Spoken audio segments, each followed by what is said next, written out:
दोस्तों अभी अभी रामगिरी महाराज और मुफ्ती सलमान अजहरी साहब को लेकर आए भयंकर बुरी खबर। दोस्तों यह एक ऐसी बुरी खबर है जिसको सुनने के बाद यकीनन आप ये सोचने पर मजबूर हो जाएंगे कि इस देश के अंदर क्या कुछ चल रहा है, किन के ऊपर क्या कुछ इल्जाम लगनी चाहिए, को जेल के अंदर में जाना चाहिए और जो बेकसूर जेल के अंदर है वह जेल से बाहर आना चाहिए। मुख्तलिफ किस्म की बातें अभी इस देश के अंदर चल रही हैं। दोस्तों मैं बात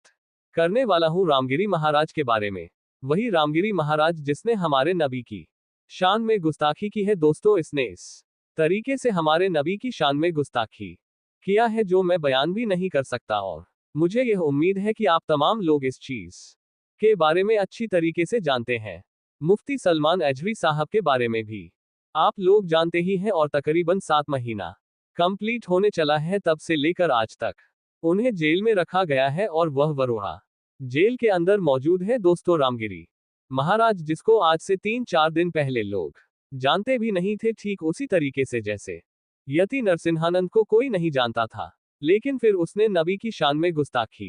की और कैसी कैसी गालियां बकता था। फिर जब मुफ्ती सलमान अजहरी साहब ने उन्हें चैलेंज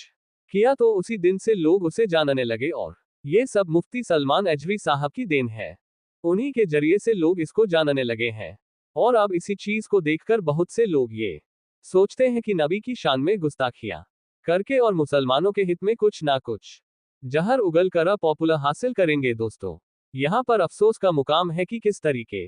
से खुलेआम एक कम्युनिटी को टारगेट किया जा रहा है और कैसे मुसलमानों की दिलों में ठेस पहुंचाया गया वह आप अच्छे तरीके से जानते हैं। हालांकि कई ऐसे जगहों पर मुसलमानों ने रामगिरी महाराज के खिलाफ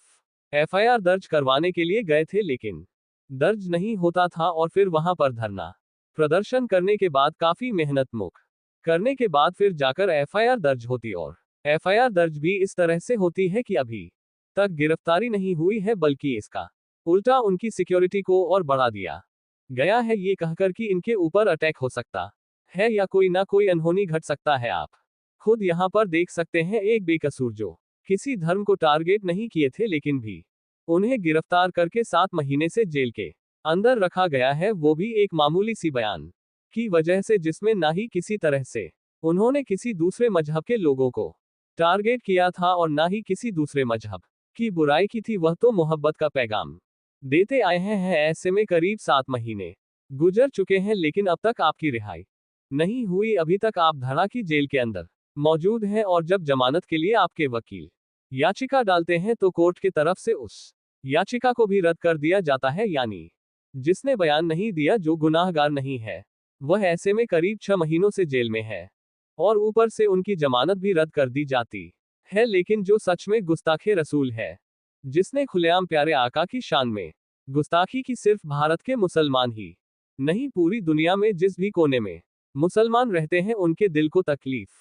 पहुंची है, और यह खुलेआम किया गया है, और उस ढोंगी को इस बात का जर्रा बराबर भी एहसास नहीं है। दोस्तों अक्सर कोई गुनाह कर देता है तो उसे कानून का डर होता है, उससे डर होता है कि कहीं हमें जेल में जाना पड़ जाए। ऐसे में वह तौबा कर लेता है और अपनी बात से मुकर जाता है कि हाँ, अगर मैंने ऐसा कुछ कहा है तो मैं माफी मांगता हूं, कुछ इस तरह की बातें कहता है। लेकिन ये जो ढोंगी रामगिरी महाराज के नाम से जाना जा रहा है, असल में यह कोई महाराज नहीं है, ना ही इसे किसी तरह की गलती का एहसास है, क्योंकि एक बाबा हो या महाराज हो या संत हो, वह कभी भी किसी दूसरे मजहब की बुराई नहीं करते, वह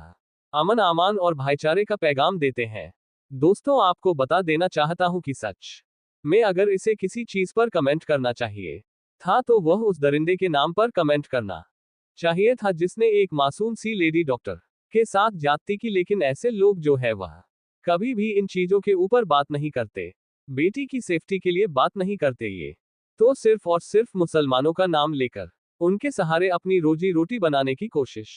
में लगे रहते हैं। और ये दुनिया की एक बहुत बड़ी सच्चाई है कि जब किसी का काम धंधा बंद पड़ने लगता है तो ऐसे में वह मुसलमानों के नाम का सहारा लेते हैं, या फिर मुसलमानों के नबी की शान में गुस्ताखियां करते हैं, क्योंकि वह लोग जानते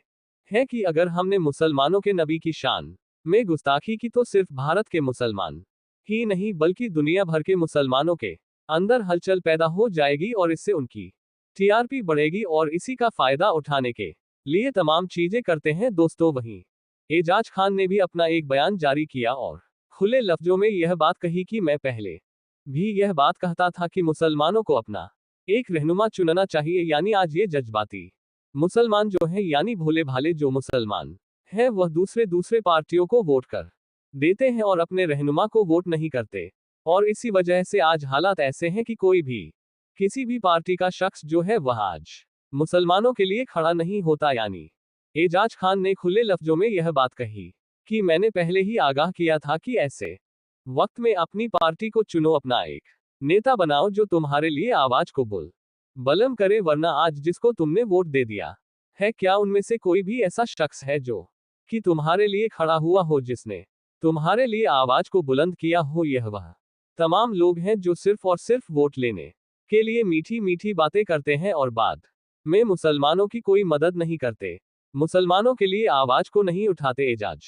खान ने यह बात कही कि जिस दौरान मैंने ये बात कही थी तो लोगों ने मुझे बीजेपी का एजेंट बताया था, लेकिन आज खुद अपनी आंखों से देख लीजिए कि आज कोई मुसलमानों को सपोर्ट नहीं कर रहा। अगर मुसलमानों का कोई नेता होता तो यकीनन आज इस तरह की हालात कभी नहीं बनते। फिलहाल अभी भी वक्त है कि अपने हालात को सुधार लो, आने वाला मुस्तकबिल जो है वह बहुत खराब होने वाला है। जी हाँ दोस्तों, यह एक बहुत बड़ी सच्चाई है, लेकिन अफसोस का मुकाम यही है कि आज के मुसलमान इन चीजों के ऊपर गौर कहाँ करते